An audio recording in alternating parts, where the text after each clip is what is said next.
Et un truc qui est très très intéressant, c'est que les chercheurs de Mosaic, ils ont, pour tester leur outil, ils ont vraiment essayé de voir plusieurs types de données possibles. Donc là, vous avez les catégories, ils ont essayé avec au moins 10 catégories, donc les actifs agricoles, les infrastructures, la démographie, l'éducation, la santé, le bien ménager, les revenus, etc. Donc, ils ont pris plein, ils ont voulu voir concrètement avec cet outil-là, qu'est-ce qu'on peut prédire. Donc, au total, il y en a 115. Ils ont fait 115 variables. Donc, il y a l'âge médian, il y a le chômage, la couverture arborée. Il y a plein de cas sur lesquels ils ont déjà testé les modèles. Et si on passe à la slide suivante, là, ce que vous vous rendez compte, c'est que donc, par les 10 catégories, ils voient lesquelles marchent le mieux.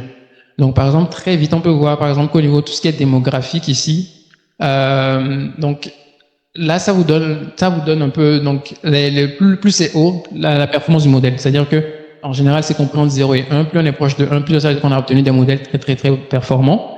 Et pour la démographie, ce qui est totalement normal, en fait, on le voit très vite que, quand on utilise Mosaic pour des données démographiques, ça ne marche pas. Parce que c'est pas sur une image satellitaire que vous allez pouvoir connaître l'âge des gens. L'âge des gens n'est pas marqué sur une image satellitaire. Pareil, le niveau d'éducation.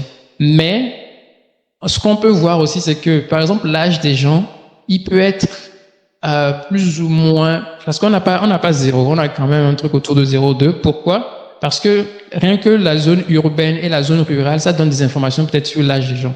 Peut-être que, je sais pas, peut-être qu'en zone rurale, les gens sont plus jeunes ou plus âgés. Et c'est pour ça que le modèle n'est pas totalement nul, parce que quand même dans des images satellitaires, il y a des informations qui peuvent être captées pour ce genre de trucs-là.